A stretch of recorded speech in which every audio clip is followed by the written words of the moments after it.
Assalamualaikum warahmatullahi wabarakatuh. Apa kabar kawan-kawanku semuanya, dimanapun kita berada? Semoga kita semua selalu dalam keadaan sehat walafiat dan selalu tetap semangat. Di dalam video kali ini kita akan melanjutkan belajar kita, yakni akan membahas soal-soal P3K khusus bagi formasi analis sumber daya manusia aparatur ahli pertama. Untuk itu mari kita awali belajar kita dalam video kali ini dengan mengucapkan lafaz basmalah. Bismillahirrahmanirrahim. Sebelum memulai membahas soal, kita akan terlebih dahulu mengetahui apa yang menjadi kisi-kisi sesuai dengan yang diterapkan oleh Permenpan RB Republik Indonesia. Yaitu yang pertama adalah arah kebijakan pembangunan SDM aparatur dalam perspektif rencana pembangunan nasional.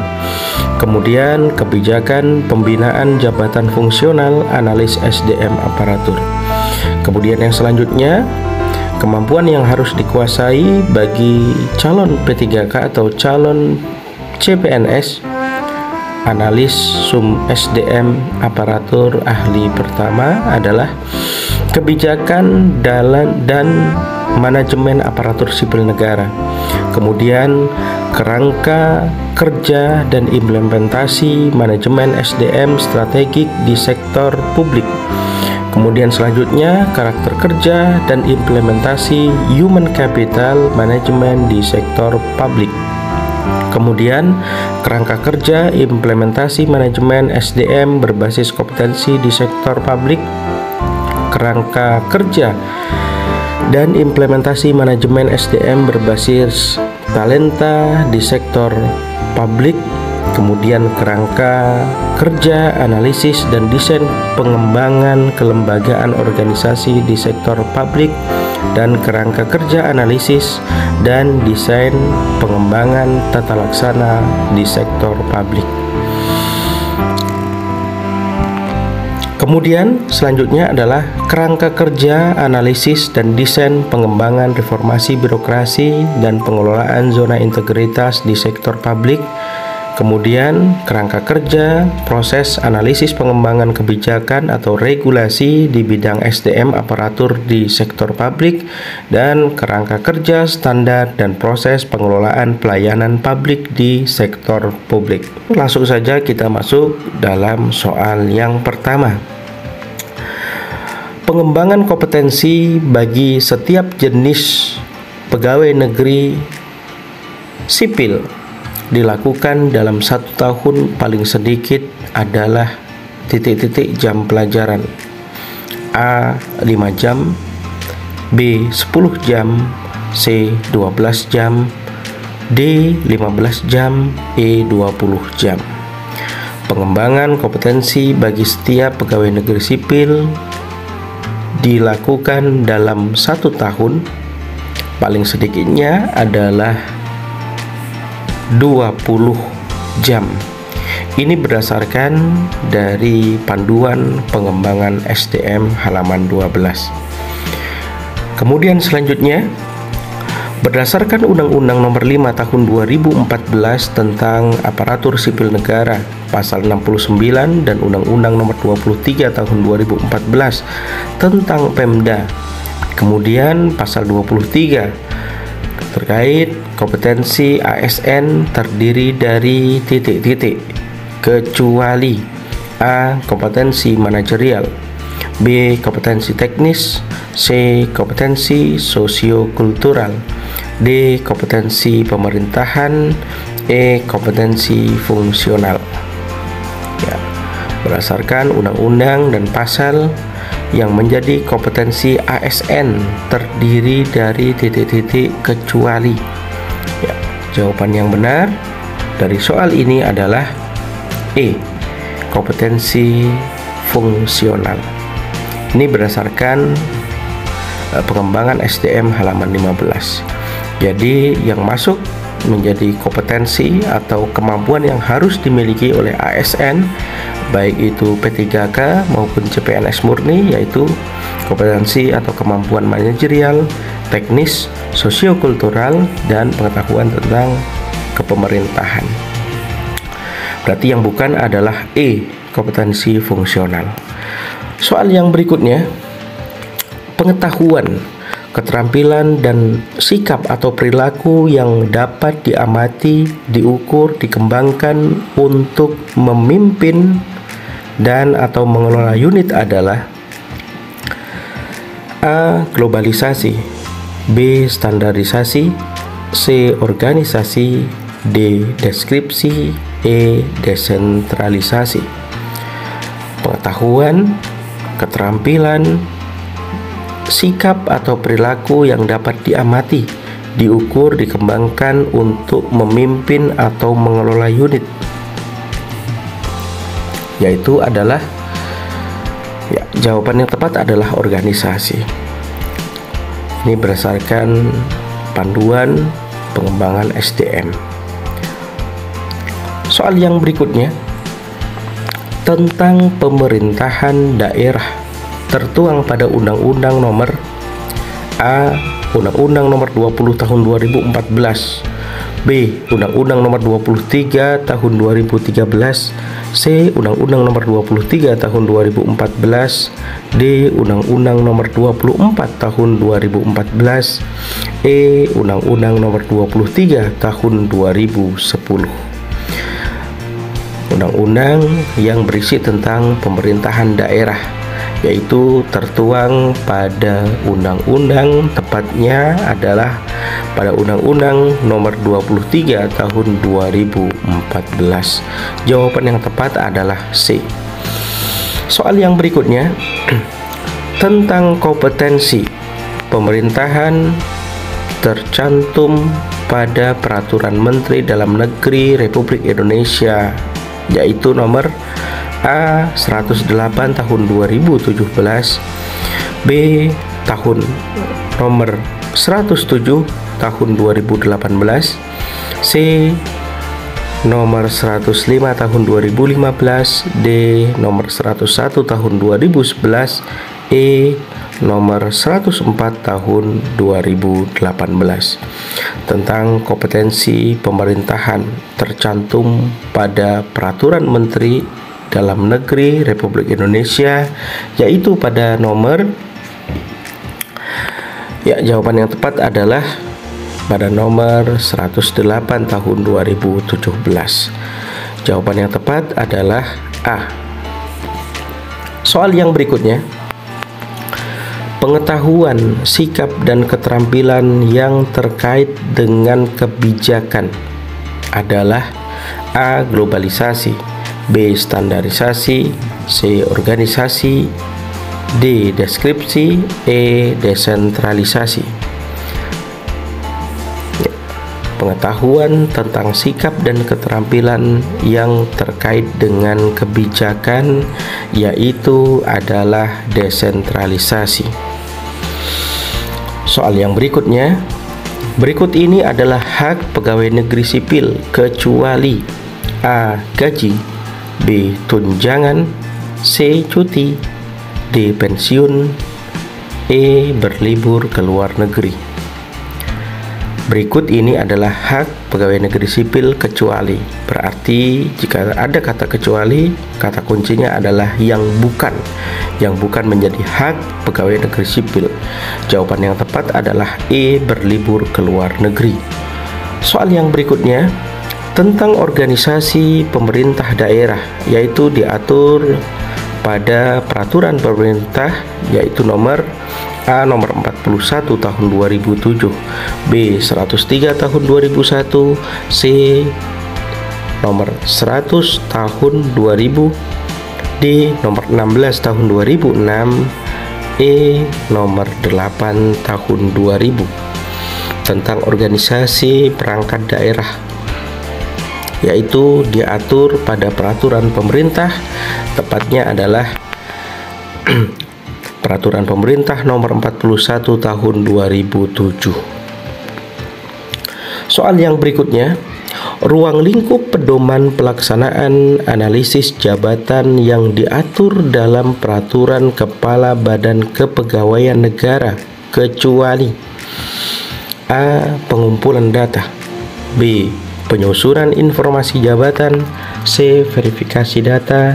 D. Penetapan hasil analisis jabatan. E. Pemusnahan data. Ruang lingkup pedoman pelaksanaan analisis jabatan yang diatur dalam Peraturan Kepala Badan Kepegawaian Negara, kecuali jawaban yang tepat adalah E, yaitu pemusnahan data. Soal berikutnya, mesin perkakas, peralatan kerja, dan alat kerja lainnya adalah A. Bahan kerja, B. Hasil kerja, C. Perangkat kerja, D. Tugas kerja. Ya, jawaban yang tepat dari soal ini adalah dari mesin, peralatan kerja, alat-alat kerja itu termasuk dalam perangkat kerja. Jawaban yang tepat adalah C. Soal yang berikutnya, masukan yang diproses dengan tindak kerja atau tugas menjadi hasil kerja. Hal ini merupakan A. Bahan kerja, B. Hasil kerja, C. Perangkat kerja, D. Tugas kerja. Ya. Jawaban yang tepat dari soal ini adalah bahan kerja, masukan yang diproses dengan tindak kerja atau sedang akan dikerjakan dan menjadi hasil kerja merupakan bahan kerja. Jawaban yang tepat adalah A. Soal yang berikutnya, susunan keanggotaan TPAJ. Keanggotaan TPAJ terdiri dari anggota paling kurang adalah A. 4 orang, B. 5 orang, C. 6 orang, D. 7 orang, E. 3 orang. Susunan keanggotaan TPAJ yaitu terdiri dari anggota yang berjumlah 7 orang. Jawaban yang tepat adalah D. Soal yang berikutnya, ya, perhatikan pernyataan di bawah ini. A. Membuat rencana kerja pelaksanaan analisis jabatan. B. Memberikan pengarahan dan bimbingan kepada anggota TPAJ. C. Menyampaikan hasil pelaksanaan analisis jabatan kepada pejabat pembina kepegawaian instansi yang bersangkutan.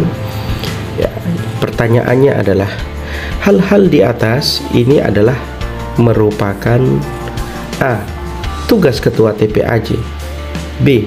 Tugas sekretaris tim, C. Tugas anggota tim, D. Tugas bendahara tim. Membuat rencana kerja, memberikan pengarahan, menyampaikan hasil pelaksanaan analisis jabatan.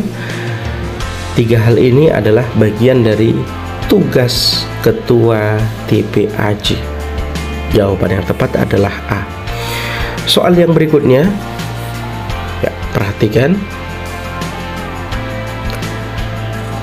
A. Membantu ketua tim dalam melaksanakan tugasnya.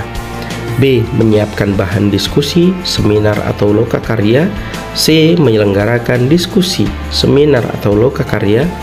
D. Mempersiapkan segala sesuatu yang diperlukan untuk kelancaran pelaksanaan analisis jabatan. Ya, hal-hal di atas ini, poin 1, A, B, C, dan D adalah merupakan A. Tugas ketua TPAJ, B. Tugas sekretaris tim, C. Tugas anggota tim, D. Tugas bendahara tim.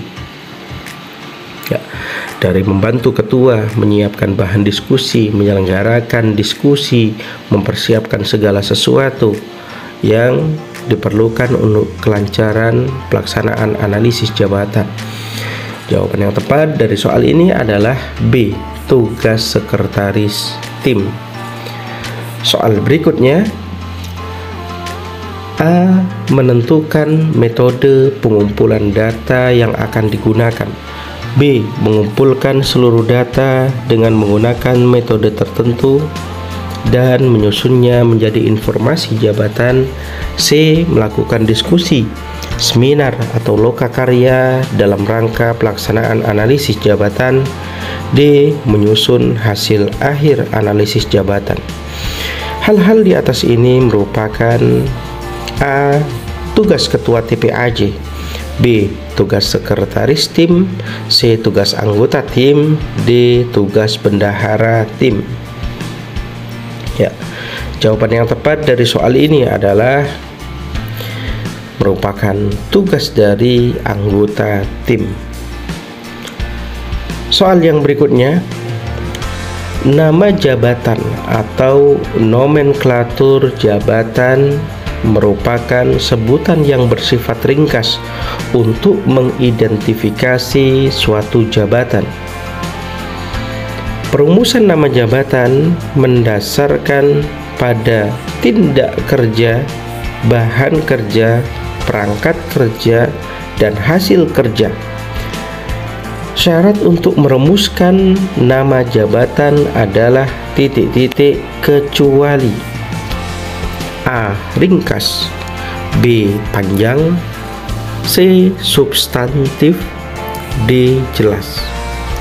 Syarat untuk merumuskan nama jabatan kecuali berarti yang bukan.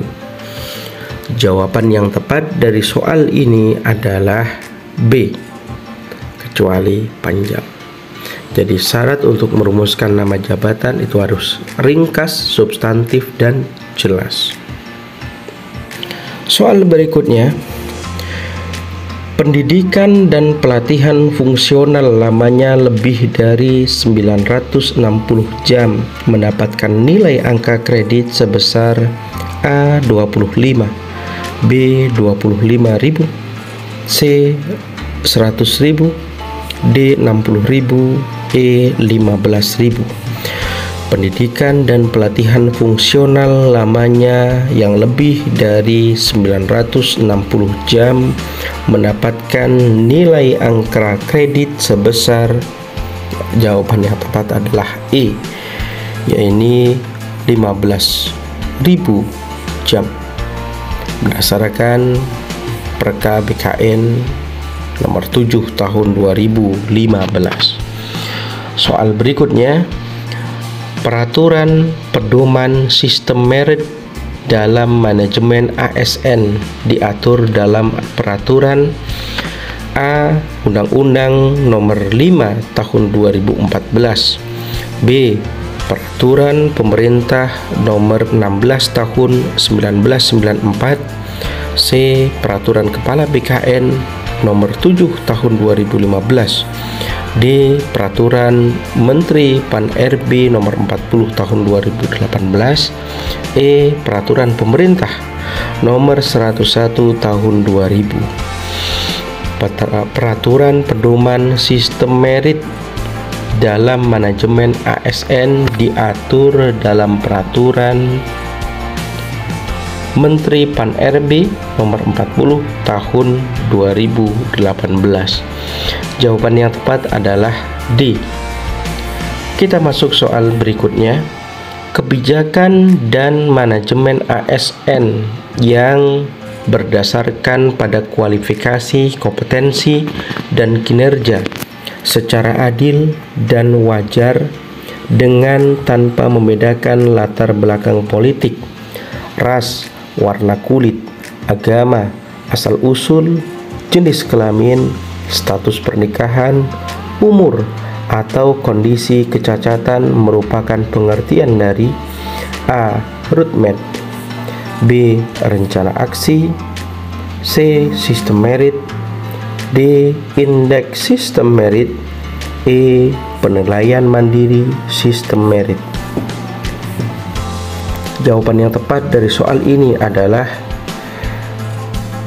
merupakan pengertian Peraturan Menteri Pan-RB nomor 40 tahun 2018, yaitu disebutkan merupakan pengertian dari sistem merit. Jawaban yang tepat adalah C. Soal berikutnya, Ruang lingkup sistem merit meliputi titik-titik kecuali A. Memberikan penghargaan atas kinerja pegawai yang tinggi. B. Memberikan hukuman atas pelanggaran disiplin. C. Memperlakukan pegawai ASN sesuai secara adil dan setara. D. Melaksanakan manajemen kinerja pegawai untuk mencapai tujuan organisasi. E. Merencanakan dan memberikan kesempatan pengembangan kompetensi sesuai hasil penilaian kinerja individu. Yang menjadi ruang lingkup sistem merit meliputi titik-titik kecuali, berarti yang bukan termasuk ruang lingkup sistem merit kecuali. Jawaban yang tepat adalah E, yaitu merencanakan dan memberikan kesempatan pengembangan kompetensi sesuai hasil penilaian kinerja individu. Ini dijelaskan pada Peraturan Menteri Pan-RB Nomor 40 Tahun 2018. Soal yang berikutnya, kriteria sistem merit meliputi titik-titik kecuali. A.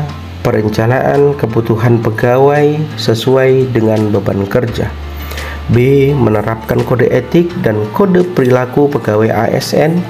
C. Merencanakan dan memberikan kesempatan pengembangan kompetensi sesuai hasil penilaian kinerja individu. D. Memberikan perlindungan kepada pegawai ASN dan tindakan penyalahgunaan wewenang. E. Mengelola pegawai ASN secara efektif dan efisien. Kriteria sistem merit meliputi titik-titik kecuali. Ya, berarti yang ditanyakan adalah yang bukan. Jawaban yang tepat adalah E, yaitu mengelola pegawai ASN secara efektif dan efisien. Hal ini berdasarkan Peraturan Menteri Pan-RB Nomor 40 Tahun 2018. Soal yang berikutnya, penerapan aspek perencanaan kebutuhan pegawai meliputi titik-titik kecuali.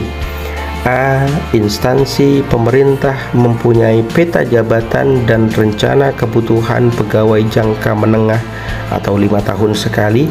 B. Instansi pemerintah mempunyai ABK jangka menengah yaitu 5 tahun sekali. C. Instansi pemerintah mempunyai data kekurangan dan ketersediaan pegawai. D. Instansi pemerintah mempunyai data pegawai yang akan memasuki masa pensiun hingga 5 tahun mendatang. E. Instansi pemerintah mempunyai rencana pemenuhan kebutuhan ASN. Penerapan aspek perencanaan kebutuhan pegawai meliputi titik-titik kecuali. Jawaban yang tepat dari soal ini adalah B, yakni instansi pemerintah mempunyai ABK jangka menengah yaitu 5 tahun sekali. ABK sebagai data pendukung di poin A. Ini sesuai dengan Peraturan Menteri Pan-RB Nomor 40 Tahun 2018. Soal yang berikutnya, penerapan aspek pengembangan karir meliputi titik-titik kecuali. A. Standarisasi jabatan. B. Penyusunan diklat pegawai. C. Penyusunan profil kompetensi ASN. D. Penyusunan rencana pengembangan kompetensi. E. Manajemen talenta dan rencana suksesi. Penerapan aspek pengembangan karir meliputi titik-titik kecuali, berarti yang bukan. Jawaban yang tepat dari soal ini adalah B, yaitu penyusunan diklat pegawai. Ini berdasarkan Peraturan Menteri Pan-RB Nomor 40 Tahun 2018. Soal yang berikutnya, pemutakhiran data PNS terkini. melalui media elektronik yang dilakukan oleh pengelola kepegawaian baik di PKN maupun instansi pusat maupun daerah sesuai dengan kewenangan masing-masing dan selanjutnya disimpan di dalam database PNS disebut dengan A. Peremajaan data, B. Perbaikan data, C. Pengelolaan data, D. Rekonsiliasi data. Ya, jawaban yang tepat dari soal ini adalah A, yaitu peremajaan data. Berdasarkan pedoman pengembangan database pegawai negeri sipil PKBKN nomor 14 tahun 2011. Soal yang berikutnya, dalam hal pelaksanaan pelatihan prajabatan, baik itu pendidikan dan pelatihan terintegrasi bagi calon PNS tidak dapat dilaksanakan dalam masa percobaan karena kondisi tertentu. Yang dimaksud dengan kondisi tertentu adalah sebagai berikut, kecuali A. Pertimbangan ketersediaan anggaran, B. Kebijakan strategis nasional, C. Keadaan lingkungan, D. Ketersediaan prasarana, E. SDM pelatihan. Jawaban yang tepat dari soal ini adalah C, yakni keadaan lingkungan. Ini berdasarkan PP nomor 14 tahun 2020 yang membahas tentang perubahan peraturan pemerintah nomor 11 tahun 2017 tentang manajemen pegawai negeri sipil. Soal yang berikutnya, pada PP 17 tahun 2020 pangkat merupakan titik-titik. A. Kedudukan yang menunjukkan tingkat jabatan berdasarkan tingkat kesulitan, tanggung jawab, dampak dan persyaratan kualifikasi pekerjaan yang digunakan sebagai dasar penggajian. B. Kedudukan yang menunjukkan tingkat jabatan. C. Batas usia PNS harus diberhentikan dengan hormat dari PNS. D. Sistem pengembangan kompetensi yang bertujuan untuk menyiapkan pejabat administrator melalui jalur percepatan peningkatan jabatan. E. Kedudukan yang menunjukkan fungsi, tugas, tanggung jawab, wewenang, dan hak seorang pegawai negeri sipil dalam suatu satuan organisasi. Berdasarkan PP nomor 17 tahun 2020, yang dimaksud dengan pangkat adalah, jawaban yang tepat adalah B. Kedudukan yang menunjukkan tingkat jabatan seorang ASN atau PNS.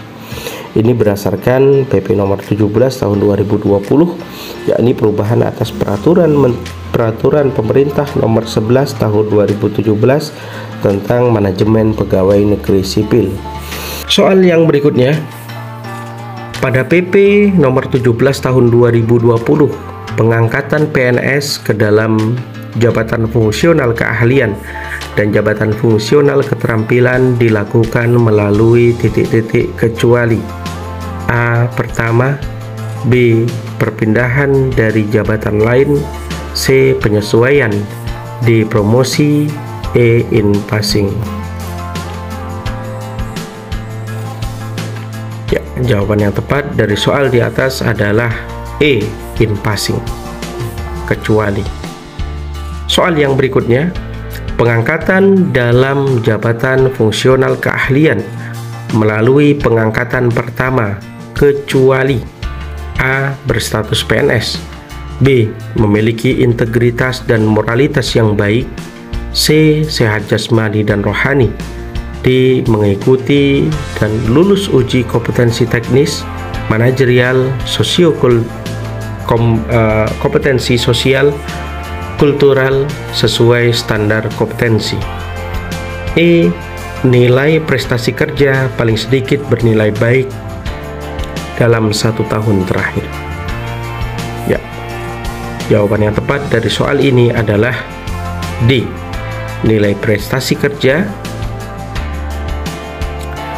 Haruslah jawaban yang tepat dari soal ini adalah D. Yaitu harus mengikuti dan lulus uji kompetensi teknis, manajerial, sosial, sosiokultural sesuai dengan standar kompetensi yang ditetapkan. Ini berdasarkan PP nomor 17 tahun 2020. Soal yang berikutnya, instansi pembina berperan sebagai pengelola jabatan fungsional yang menjadi tanggung jawabnya. Pada PP nomor 17 tahun 2020 terdapat penambahan poin, yaitu A. Menyusun petunjuk pelaksanaan dan petunjuk teknis jabatan fungsional. B.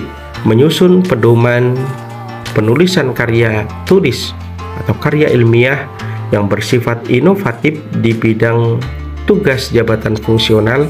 C. Mengembangkan sistem informasi jabatan fungsional. D. Menyusun informasi faktor jabatan untuk evaluasi jabatan. E. Melakukan koordinasi dengan instansi pengguna dalam rangka pembinaan karir jabatan fungsional. Jawaban yang tepat dari soal ini adalah D, yaitu menyusun informasi faktor jabatan untuk evaluasi jabatan. Soal yang berikutnya, JPT utama dan JPT madya.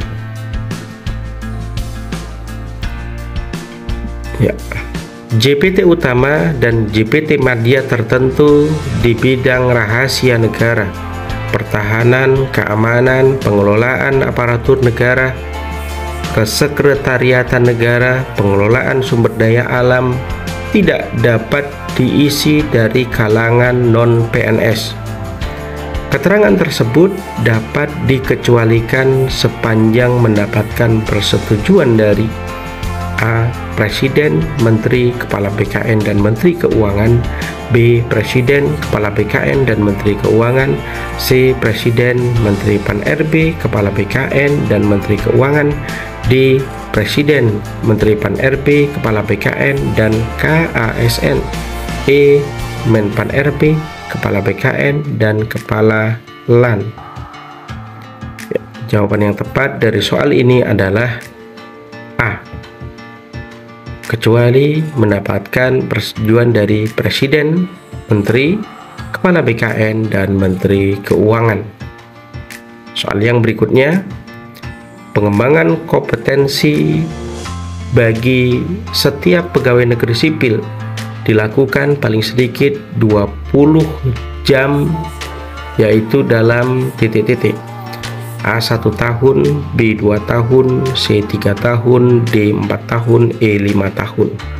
Pengembangan kompetensi bagi setiap PNS dilakukan paling sedikit 20 jam pelajaran dalam 1 tahun berdasarkan pengembangan SDM. Ya, baiklah kawan-kawan sekalian, sampai di sini belajar kita dalam video kali ini. Semoga bermanfaat dan dapat menambah wawasan keilmuan kita. Salam sukses untuk kawan-kawan semuanya. Wassalamualaikum warahmatullahi wabarakatuh.